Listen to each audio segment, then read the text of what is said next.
देखिए यहाँ पर पहले नंबर का देखिए आपको यहाँ पर जवाब देना है। देवी माँ की पूजा जो है यहाँ पर लिखा हुआ है जुड़ी थी, है ना? कौन सभ्यता से जुड़ी थी आपको यहाँ पर बताना है। जो देवी माँ की जो पूजा है ये कौन सभ्यता से जुड़ी थी आपको यहाँ पर बताना है, आंसर क्या होगा। चलिए सभी लोग यहाँ पर कमेंट करिए क्वेश्चन नंबर पहले नंबर का जवाब क्या होगा। और यहाँ पर देखिए जवाब आ चुका है, बिल्कुल सही जवाब है, कह रहे सिंधु घाटी सभ्यता, जो कि बिल्कुल आंसर आपका सही है। बिल्कुल सही जवाब दिया गया। अगला प्रश्न आपके सामने बताइए। क्वेश्चन नंबर देखिए सेकंड नंबर आपसे पूछा गया है, अर्थशास्त्र का नोबेल पुरस्कार यहाँ पर लिखा हुआ किसके द्वारा स्थापित किया गया था। यहाँ पर देखिए कमेंट करना है, अर्थशास्त्र का जो नोबेल पुरस्कार है किसके द्वारा स्थापित किया गया था। तो याद रखिएगा ये आपका स्थापित किया गया था स्वीडन का सेंट्रल बैंक के द्वारा। स्वीडन का सेंट्रल बैंक, यहाँ पे ऑप्शन नंबर बी आपका सही होगा, आप देख सकते हैं। 1968 में आपका यहाँ पर जो आपका स्वीडन का केंद्रीय बैंक ने नोबेल पुरस्कार के संस्थापक हैं अल्फ्रेड नोबेल। अल्फ्रेड नोबेल के बारे में आप लोग जानते ही हैं, डायनामाइट का आविष्कार किया था, केमिकल इंजीनियर से इन्होंने बीटेक किया था, याद रखिएगा।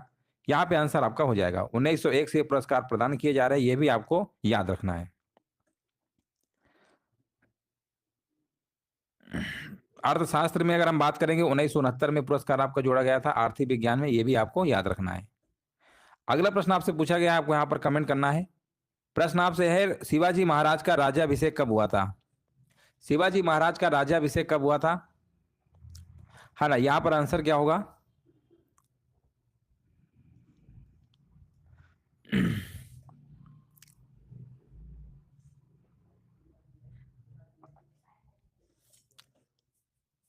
वो स्थापित पूछा गया था ना, स्थापित किया गया था, दिए जाते हैं ठीक है, लेकिन स्थापित की बात हो रही थी ना, तो वही वाला सही था आपका। शिवाजी महाराज का राज्याभिषेक कब हुआ था।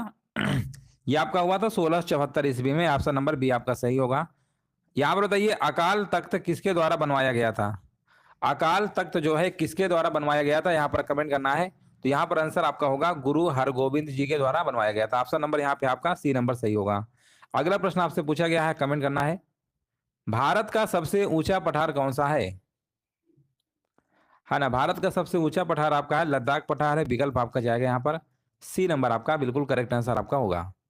अगला प्रश्न बताइए, जम्मू कश्मीर और लद्दाख आपके केंद्र शासित प्रदेश है, ये भी आपको मालूम होगा। इस समय भारत में 28 राज्य हैं, 8 केंद्र शासित प्रदेश हैं। भारत में किसी राज्य सरकार के लिए राजस्व का मुख्य स्रोत क्या है, यहाँ पर आपको कमेंट करना है। राज्य सरकार की हम बात कर रहे हैं और राजस्व का मुख्य स्रोत क्या है, तो यहाँ पर आपका हो जाएगा बिक्री कर। बिक्री कर यहाँ पर सबसे बड़ा स्रोत होता है, आंसर आपका यहाँ पर ए नंबर आपका सही होगा। अगला प्रश्न आपको बताना, निम्नलिखित में से कौन सा वैकल्पिक मुद्रा का उदाहरण है। चलिए 7 नंबर में देखिए कमेंट करना है, इनमें से आपका कौन सा वैकल्पिक मुद्रा का उदाहरण है। तो यहाँ पर आंसर आपका हो जाएगा चेक, है ना? चेक यहाँ पे बिल्कुल सही है। आगे बढ़िए, भारत के संविधान के किस अनुच्छेद के तहत सशस्त्र बलों के सदस्यों के मौलिक अधिकारों को विशेष रूप से यहाँ पर प्रतिबंधित किया जा सकता है। यहाँ पर देखिए 8 नंबर में आपको बताना है कौन से अनुच्छेद के तहत सशस्त्र बलों के सदस्यों के मौलिक अधिकारों को विशेष रूप से प्रतिबंधित किया जा सकता है। ये अनुच्छेद कौन सा है, अनुच्छेद नंबर है आपका दोस्तों 33 है। 12 से 35 आप लोग जानते ही हैं, 12 से 35 जो आपके हैं ये आपके कौन से मूल अधिकार हैं, भाग नंबर 3 में है, जो कि यूएसए से लिए गए हैं, याद रखिएगा अमेरिका से लिए गए हैं। 20 और 21 जो होते हैं आपातकाल के टाइम, 20 और 21 निलंबित नहीं होते हैं। यहाँ पर जो पूछा गया था सशस्त्र बलों के सदस्यों के मौलिक अधिकार विशेष रूप से, तो यह अनुच्छेद नंबर 33 है, ये भी आपको याद रखना है। जीने का जो अधिकार है वो अनुच्छेद नंबर 21 में आपका बताया गया है। डीटीपी का फुल फॉर्म क्या होगा, यहाँ पर आपको कमेंट करना है डीटीपी क्या होता है। तो डीटीपी होता है डेस्कटॉप पब्लिशिंग होता है, विकल्प आपका जाएगा ए नंबर के साथ। अगला प्रश्न आपसे यहाँ पर पूछा गया है, भारतीय संविधान की प्रस्तावना में निम्नलिखित में से किस महान आदर्श वाक्य का उल्लेख है। बताइए कौन सा आदर्श वाक्य का उल्लेख है यहाँ पर भारतीय संविधान की प्रस्तावना में। तो यहाँ पर अगर हम बात करेंगे तो आंसर आपका होगा विचार, अभिव्यक्ति, विश्वास, आस्था और पूजा की स्वतंत्रता। विकल्प आपका यहाँ पर बिल्कुल करेक्ट आंसर अब बी नंबर आपका हो जाएगा, बिल्कुल सही है। 10 नंबर का आपका यहाँ पर आपका बी होगा, सी नहीं बी आपका होगा। आगे बढ़ेंगे, नेक्स्ट प्रश्न बताइए, राजा राम मोहन राय के विचारों के प्रचार प्रसार के लिए तत्वबोधिनी सभा की जो स्थापना है इनमें से किसने की थी। आपको देखिए यहाँ पर जवाब देना है, राजा राम मोहन राय के विचारों, यहाँ पर विचारों के प्रचार प्रसार के लिए तत्वबोधिनी सभा की स्थापना इनमें से किसने की थी। उनका नाम क्या है, उनका नाम है देवेंद्र नाथ टैगोर, विकल्प जाएगा बी के साथ। यहाँ पर आप देख सकते हैं राजा राम मोहन राय के विचारों के प्रचार प्रसार के लिए तत्वबोधिनी सभा की स्थापना जो है देवेंद्र नाथ टैगोर ने किया था, 1839 में किया था।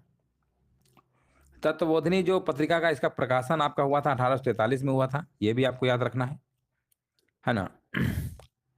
1860 के दशक में ब्रह्म समाज का विभाजन हो जाता है और महर्षि देवेंद्रनाथ टैगोर ने आदि ब्रह्म समाज की स्थापना की थी। भारतीय ब्रह्म समाज की स्थापना की बात करेंगे तो श्री केशव चंद्र सेन।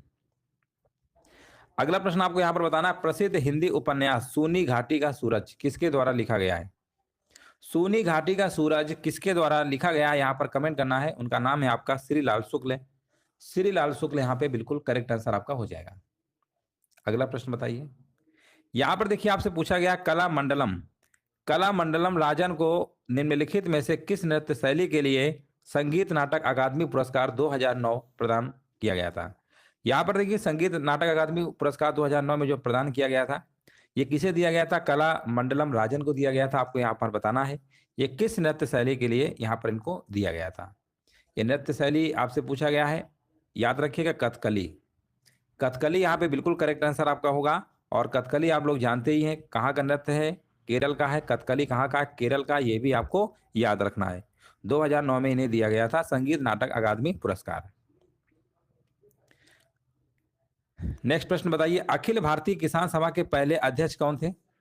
ये भी प्रश्न में कई बार कराया है। अखिल भारतीय किसान सभा के पहले अध्यक्ष कौन थे? उनका नाम था स्वामी सहजानंद सरस्वती। विकल्प आपका ए नंबर आपका यहाँ पर सही होगा। अगला प्रश्न आपसे यहाँ पर पूछा गया है, निम्नलिखित में से कौन सी नदी कृष्णा नदी की सहायक नदी नहीं है? कौन सी नदी है जो कृष्णा नदी की सहायक नदी नहीं है? तो याद रखिएगा मंजीरा। मंजीरा जो नदी है ये आपकी कृष्णा नदी की नहीं है, ये आपकी किसकी है? आपकी गोदावरी नदी की सहायक नदी है। किसकी है? गोदावरी नदी की सहायक नदी है। याद रखिएगा गोदावरी नदी की। ये गोदावरी नदी की क्या है? सहायक नदी है मंजीरा। बहुत बढ़िया, बिल्कुल देखिए करेक्ट आंसर दिया गया है। यहाँ पर आप देख भी सकते हैं मंजीरा नदी गोदावरी नदी क्या है? सहायक नदी है। याद रखिएगा, हाँ बिल्कुल सही है। इसे हम वृद्ध गंगा या दक्षिण गंगा भी कहते हैं गोदावरी नदी को। इनकी बहुत सारी नदियां हैं आपकी सहायक नदियां, पेन गंगा, इंद्रावती, प्राणहिता। कई बार पूछा गया प्राणहिता किसकी है? ये गोदावरी नदी की है। ये भी आपको याद रखना है। कृष्णा नदी के देखिए इसमें एक आपका पूछता है घाट प्रभा, मूसी भी पूछ लेता है, तुंगभद्रा भी पूछ लेता है। ये सब आपकी किसकी? भीमा भी है। ये आपकी कृष्णा नदी की है। फुटबॉल मैच में अंतराल की अवधि कितनी होती है? यहाँ पर देखिए कमेंट करना है। चलिए यहाँ पर देखिए कमेंट करना है, फुटबॉल मैच में अंतराल की अवधि कितनी होती है? फुटबॉल जब मैच होता है ना तो उसमें एक अंतराल होता है, उसको टाइम बताना कितने मिनट का होता है? 15 मिनट का होता है। बहुत बढ़िया, बिल्कुल सही जवाब है। जवाब तो देखिए काफी लोगों को सही आ रहा है आज, क्या बात है। आज लग रहा है काफी अच्छे सब लोग तैयारी करके आए हैं। आगे बढ़ेंगे। नेक्स्ट प्रश्न यहाँ पर आपको बताना है, अंतरराष्ट्रीय बुकर पुरस्कार की शुरुआत जो है किस वर्ष की गई थी? अंतरराष्ट्रीय बुकर जो पुरस्कार आपका दिया जाता है इसकी शुरुआत कब की गई थी? याद रखिएगा 2005 में। सन 2005 में। यहाँ पर आंसर क्या होगा? बुकर पुरस्कार है 1969 में थोड़ा हुआ था, 2005। आगे बढ़ेंगे। अगला प्रश्न बताइए। हाँ यहाँ पर देखिए अगला प्रश्न आपसे पूछा गया है, विश्व प्रसिद्ध नृत्यांगना है गुलाबो सपेरा। गुलाबो सपेरा निम्नलिखित में से किस नृत्य शैली के लिए जानी जाती है? यहाँ पर देखिए आप कमेंट करना है गुलाबो सपेरा। ये भैया जो हैं इनकी नृत्य शैली जो है कालबेलिया। क्या है? कालबेलिया। बहुत बढ़िया, बिल्कुल सही जवाब है। और यहाँ पर आप देख सकते हैं महिला सशक्तिकरण का एक प्रतीक उन्होंने कालबेलिया शैली के आधार पर अपनी व्यक्तिगत शैली और नृत्य विद्यालय विकसित किया और वैश्विक प्रसिद्धि और मान्यता प्राप्त की। कालबेलिया नृत्यांगना जो है गुलाबो सपेरा की कहानी सामाजिक दबाव के आगे न झुकने की कहानी है। राजस्थान के सपेरा नृत्य शैली की गहरी समर्थक और इसे लोकप्रिय बनाने के लिए 165 से अधिक देशों का दौरा कर चुकी गुलाबो को 2016 में पद्मश्री भी दिया गया। पद्मश्री आप जानते ही हैं, है ना। भारत रत्न सबसे बड़ा पुरस्कार होता है, उसके बाद दूसरे नंबर पे पद्म विभूषण होता है ना। फिर पद्म विभूषण का पद्म भूषण आता है और फिर पद्मश्री आता है। पद्मश्री चौथे नंबर का पुरस्कार है। कालबेलिया भारत के राजस्थान में थार रेगिस्तान की एक सांप आकर्षक जनजाति भी है, ये भी आपको याद रखना है ना। ये नृत्य उनकी संस्कृति का एक अभिन्न अंग है और पुरुषों और महिलाओं के द्वारा किया जाता है। अगला प्रश्न आपसे यहाँ पर पूछा गया, निम्नलिखित में से किस बाघ अभयारण्य राष्ट्रीय उद्यान और राज्यों में उनकी स्थिति का गलत मिलान किया गया है?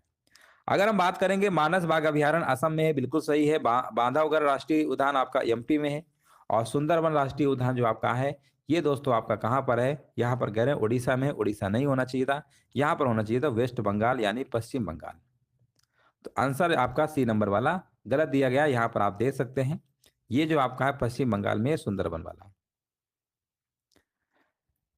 यहाँ पर देखिए नेक्स्ट प्रश्न आपसे पूछा गया है, इनमें से किस समुदाय के द्वारा डी डैम मीफी, है ना, मी डैम लिखा हुआ, मी डैम मीफी, मी डैम मीफी जो नामक उत्सव ये मनाया जाता है, कौन समुदाय के द्वारा मनाया जाता है? तो ये आपका मनाया जाता है ताई अहोम। समुदाय का नाम क्या है? ताई अहोम समुदाय एक है जो कि आंसर जो है उत्सव मनाता है मी डैम मीफी। चलो आगे बढ़ते हैं। यहां पर देखिए नेक्स्ट प्रश्न आपसे यहां पर पूछा गया है, यहां पर बताइए निम्नलिखित में से किस देश ने कभी ओलंपिक खेलों का आयोजन नहीं किया है? ऐसा कौन सा दुनिया का देश है जो आज तक ओलंपिक खेलों का आयोजन नहीं किया है? ऑप्शन में अगर आप बात करेंगे तो आपका ऑस्ट्रेलिया, जापान, चीन इनमें हो चुका है, बट साउथ अफ्रीका में आज तक नहीं हुआ है। चलिए अगला प्रश्न बताइए, यूपी पुलिस का सोशल मीडिया कमान एवं अनुसंधान केंद्र कहां पर है? यूपी पुलिस का सोशल मीडिया कमान एवं अनुसंधान केंद्र कहां पर है? तो याद रखिएगा उत्तर प्रदेश में ही एक शहर है आपका मेरठ। विकल्प आपका जाएगा यहाँ पर डी नंबर के साथ, मेरठ जानते ही हैं, लखनऊ उत्तर प्रदेश की राजधानी है। मेरठ में खेल के सामान वगैरह वहाँ पे बनते हैं, सभी को मालूम होगा। और एक और प्रश्न आपके सामने है, इनमें से कौन मृगनयनी उपन्यास के लेखक है?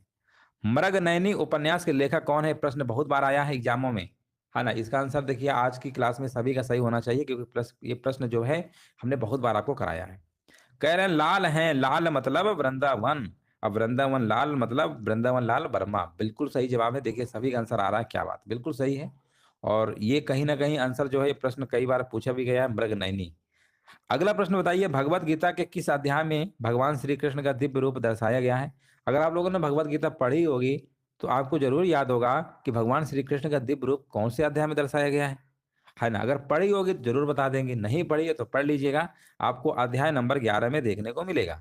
अध्याय नंबर 11, तुक्का मत लगाइए, पढ़िए तभी क्लियर होगा। अध्याय नंबर 11 में भगवान श्री कृष्ण का दिव्य रूप दर्शाया गया है।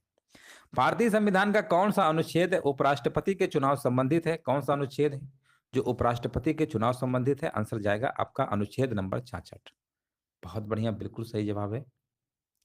अगला प्रश्न आपसे पूछा गया है, निम्नलिखित में से किस वर्ष वर्तमान उत्तर प्रदेश का प्राय संपूर्ण क्षेत्र बंगाल प्रेसिडेंसी से अलग करके आगरा प्रेसिडेंसी के अधीन कर दिया गया? बताइए किस वर्ष कर दिया गया था, आपको यहाँ पर कमेंट करना है। 1833, यहाँ पर बिल्कुल सही आंसर दिया गया है, 1833 होगा, 35 नहीं होगा। चलिए आगे बढ़ेंगे। यहाँ पर देखिए नेक्स्ट प्रश्न आपसे पूछा गया है, निम्नलिखित में से किस अधिनियम के द्वारा भारत परिषद को समाप्त कर दिया गया था? कौन सा अधिनियम था जिससे भारत परिषद को समाप्त कर दिया गया था? यहाँ पे आंसर आपको बताना है। ये दोस्तों आपका है भारत सरकार अधिनियम 1935, ये वाला आंसर आपका बिल्कुल सही है। अगला प्रश्न आपसे पूछा गया, पारंपरिक भारतीय ऋतुओं के अनुसार बताना है, निम्नलिखित में से कौन सी ऋतु जो है नवंबर दिसंबर के महीने में आती है? कौन सी ऋतु है जो नवंबर और दिसंबर के महीने में आती है? उस ऋतु का नाम है हेमंत ऋतु। विकल्प जाएगा सी के साथ।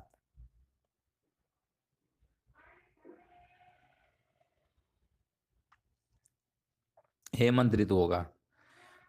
चलिए आगे बढ़ेंगे, इटली की मुद्रा इनमें से क्या है? आज तो लग रहा है काफी लोगों के प्रश्न बहुत गलत हो रहे हैं ना, कंफ्यूजन वाले प्रश्न हैं। चलिए आगे बढ़ेंगे, इटली की मुद्रा कौन सी है? इटली में अगर आप जाएंगे, इटली में देखेंगे तो वहाँ एक मुद्रा चलती है, उस मुद्रा का नाम है यूरो। क्या चलती है? यूरो। रुपया तो भारत में चलता है। चलिए आगे बढ़ेंगे। भारतीय फुटबॉल संघ की स्थापना किस वर्ष हुई थी? भारतीय फुटबॉल संघ की स्थापना किस वर्ष हुई थी? ये आपकी हुई थी 1893 में, 1893।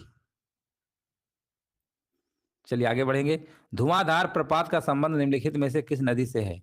धुआंधार धुआंधार प्रपात का जो संबंध है ना, ये किस नदी से है? उस नदी का नाम है आपका नर्मदा। ताप्ती आप जानते हैं पश्चिम की ओर बहती है, बाकी तो सब नदियां पूर्वी की ओर बहती हैं। हाँ, नर्मदा नदी यहाँ पे आंसर क्या है? बिल्कुल सही है आपका है। 2011 की जनगणना के अनुसार बताना है, भारत का तीसरा सर्वाधिक जनसंख्या वाला राज्य कौन सा है? देखिए पहले नंबर में तो आपका अपना यूपी है ना। पहले नंबर पे कौन है भैया? यूपी है। दूसरे नंबर में कौन है ना? दूसरे नंबर में आप कहेंगे सर महाराष्ट्र है ना। दूसरे नंबर में कौन सा है? महाराष्ट्र है। पहले में यूपी, दूसरे में महाराष्ट्र और तीसरे में बिहार। वही लिखा भी है, उत्तर प्रदेश, महाराष्ट्र, उसके बाद आपका कौन सा है? बिहार है आपका। भारत का सबसे छोटा राज्य जनसंख्या में सिक्किम है, क्षेत्रफल में अगर हम बात करेंगे, बड़ा राज्य राजस्थान है। क्षेत्रफल में भारत का सबसे छोटा राज्य गोवा है, और क्षेत्रफल में सबसे छोटा संघीय प्रदेश लक्षद्वीप है। संयुक्त राष्ट्र महासभा के द्वारा आधिकारिक तौर पर पहला विश्व मृदा दिवस जो है कब घोषित किया गया था? जैसा कि आप लोग जानते हैं, विश्व एक मृदा दिवस है जो ये मनाया जाता है आपका 5 दिसंबर को, हर साल मनाया जाता है। लेकिन आपसे यहाँ पर पूछा गया कब घोषित किया गया था? 5 दिसंबर, चलो सभी में लिखा हुआ है, लेकिन आपको ईयर मालूम होना चाहिए घोषित कब किया गया था। ये किया गया था आपका 2014 में, 2014 में किया गया था। निम्नलिखित में से किसकी आत्मकथा माई कन्फेशन है? माई कन्फेशन किसकी है? माई कन्फेशन आपकी है लियो टॉल्स्टॉय की है। विकल्प आपका जाएगा यहाँ पर बी के साथ। इनमें से आपको बताना है कौन संगीत के इंदौर घराने के संस्थापक हैं। संगीत के इंदौर घराने के संस्थापक की अगर हम बात करेंगे, उनका नाम क्या है? उनका नाम है आपका उस्ताद आमिर खान। विकल्प आपका जाएगा ए नंबर के साथ। चलिए नेक्स्ट बताइए। यहाँ पर लिखा हुआ है उपराष्ट्रपति के चुनाव के संबंध में इनमें से कौन सा कथन आपका सही नहीं है? देखिए, वह लोकसभा के सदस्य के रूप में चुनाव के लिए योग्य है, नहीं, यही वाला सही नहीं है। बाकी तो देखिए, राज्यों की परिषद के सदस्य के रूप में चुनाव के योग्य है, 35 वर्ष की नागरिक, ये सब है। ऑप्शन नंबर पहला ये होगा आपका। ये राज्यसभा होता है ना कि लोकसभा के सदस्य। आगे बढ़ेंगे। इनमें से कौन सा भारत में सबसे पुराना केंद्रीय अर्धसैनिक बल है? भारत में सबसे पुराना केंद्रीय अर्धसैनिक बल इनमें से आपका कौन सा है? यहाँ पर आपको कमेंट करना है, आंसर यहाँ पर क्या होगा। सबसे पुराना केंद्रीय अर्धसैनिक बल पूछा गया है आपसे यहाँ पर, और यहाँ पर आंसर होगा असम राइफल्स। बहुत बढ़िया, बिल्कुल सही जवाब है। आगे बढ़ेंगे। देश के राष्ट्रीय ध्वज की चौड़ाई व उसकी लंबाई का अनुपात क्या होता है? जो राष्ट्रीय झंडा होता है ना, ध्वज, उसकी लंबाई चौड़ाई का रेशियो पूछा गया है ना। जिनका भी जवाब आ रहा है 2:3 का, बिल्कुल सही है। चौड़ाई लंबाई का होता है 2:3 और लंबाई चौड़ाई को होता है 3:2। अगर ये ऑप्शन में मान लो कहीं 3:2 दे दिया होता ना, तो लोग तो यही पढ़ लेते हैं कि 3:2 होता है, लेकिन लंबाई का 3 है। कभी कभी ये आगे पीछे कर देते हैं, चौड़ाई पहले लिख देंगे, लंबाई बाद में लिख देंगे, तो फिर इसमें आंसर क्या होगा? 2:3। तो मतलब ये भी ध्यान रखिएगा कि पहले चौड़ाई लिखा है कि लंबाई लिखा है। चलो आगे बढ़ते हैं। निम्नलिखित में से कौन सा उपन्यास प्रसिद्ध हिंदी लेखक प्रेमचंद जी द्वारा नहीं लिखा गया है? तो कौन सा नहीं लिखा गया आपको यहाँ पर बताना है। तो यहाँ पर देखिए, काशी का 80 नहीं लिखा गया, ईदगाह, मानसरोवर और गोदान गवन ये सब आपके इन्हीं के हैं। हाँ, ये नहीं लिखा गया, काशी का 80 नहीं लिखा गया। यहाँ पर आप देख सकते हैं प्रेमचंद जी धनपत राय के नाम, धनपत राय श्रीवास्तव के नाम से भी जानते हैं। काशी का जो 80 है ना, काशीनाथ सिंह ने 2004 में लिखी थी, है ना, याद रखिएगा। काशीनाथ सिंह ने काशी का 80 लिखा था। भारत में कौन सी नदी ब्रह्मस घाटी से होकर बहती है ना? कौन सी नदी है? उस नदी का नाम क्या है? उस नदी का नाम है आपका नर्मदा नदी। नर्मदा और ताप्ती भारत की प्रमुख नदियां जो ब्रह्मस घाटियों से होकर बहती है। नर्मदा का उद्गम अमरकंटक पठार के पश्चिमी किनारे पर लगभग 1057 मीटर की ऊंचाई पर होता है। पेरियार नदी केरल की सबसे लंबी नदी है। पेरियार क्या है? केरल की सबसे लंबी। रविन्द्रनाथ टैगोर जी द्वारा लिखित, यहाँ पर आपको बताना है, गल्प गुच्छ। गल्प गुच्छ यहाँ पर इसका संग्रह कहाँ पर है? मतलब आपको बताना है गल्प गुच्छ का संग्रह कहाँ पर है, ये आपका कहाँ पे मिलता है। ये आपका दोस्तों जो संग्रह है ना, ये लघु कथाओं का है। ये गल्प गुच्छ जो है, ये लघु कथाओं का संग्रह है, याद रखिएगा, रविन्द्रनाथ टैगोर जी द्वारा लिखित। हाँ, इन्हें देखिए, आप जानते ही होंगे, नोबेल पुरस्कार मिला था गीतांजलि के लिए। और आपको ये बताना है कि कब मिला था, ये कमेंट सेक्शन में देना है जवाब, कि इन्हें जो गीतांजलि में आपको नोबेल प्राइज दिया गया था, वो कब दिया गया था। बैडमिंटन वर्ल्ड फेडरेशन का मुख्यालय कहाँ पर स्थित है? बैडमिंटन वर्ल्ड फेडरेशन का जो मुख्यालय है 1913 में, कह रहे हैं, बिल्कुल सही है। बैडमिंटन वर्ल्ड फेडरेशन का जो मुख्यालय है ना, ये आपका कहाँ पर है? ये आपका कुआलालंपुर में है, ठीक है ना। ऑप्शन नंबर यहाँ पे सी आपको लगा देना है, मलेशिया में है। आगे बढ़ेंगे। नेक्स्ट प्रश्न बताइए। उत्तर प्रदेश के बुंदेलखंड क्षेत्र पर किसका शासन था? बुंदेलखंड क्षेत्र पर किसका शासन था? बुंदेलखंड क्षेत्र में आपके 7 जिले आते हैं, याद रखिएगा, और आपको बताना है किसका शासन था, है ना। यहाँ पर आंसर क्या होगा? आंसर आपका होगा मराठों का था। अगला प्रश्न देखिए, यहाँ पर बताना, निम्नलिखित में से किसे भारत के डायमंड सिटी के रूप में जाना जाता है? किसे भारत के डायमंड सिटी के रूप में जानते हैं? 44 नंबर का जवाब यहाँ पे ए होगा, सूरत। निम्नलिखित में से किस वर्ष में भारतीय सेना ने गोवा को पुर्तगालियों से मुक्त कराया? गोवा को पुर्तगालियों से मुक्त करवाया, आपको यहाँ पर कमेंट करना है, आंसर क्या होगा? 1961 में करवाया था, 1961। भूटान का राष्ट्रीय खेल क्या है? भूटान का राष्ट्रीय खेल आपका है तीरंदाजी है। राष्ट्रीय आंदोलन के दौरान पहला स्वतंत्रता दिवस किस तिथि को मनाया गया था? पहला स्वतंत्रता दिवस जो है मनाया गया था आपका 26 जनवरी 1930 को मनाया गया था। इलाहाबाद विश्वविद्यालय की स्थापना जो है किस अधिनियम के तहत की गई थी? आपको यहाँ पर कमेंट करना है। इलाहाबाद विश्वविद्यालय की जो स्थापना है, ये जो अधिनियम आपका था कौन सा था आपका? उत्तर प्रदेश राज्य विश्वविद्यालय अधिनियम 1973 यानी 1973 वाला था, जो कि विकल्प आपका डी नंबर बिल्कुल करेक्ट आंसर आपका होगा। जीवी मावलंकर भारत की संविधान सभा के अध्यक्ष थे, है ना। यहाँ पर आपको बताना गणेश वासुदेव मावलंकर जिन्हें आप कहते हैं, है ना। 49 नंबर में आपका आंसर होगा कार्य समिति के अध्यक्ष थे। किसके अध्यक्ष थे? कार्य समिति के अध्यक्ष आपके थे। यहाँ पर देखिए अगला प्रश्न आपसे पूछा गया, आपको यहाँ पर कमेंट करना है, निम्नलिखित में से किस भारतीय राज्य में आपको तिब्बती बौद्ध स्वर्ण मंदिर देखने को मिलेगा? मतलब तिब्बती बौद्ध स्वर्ण मंदिर कहाँ पर है, कौन से भारतीय राज्य में है? तो ये भारतीय राज्य का नाम बताना है।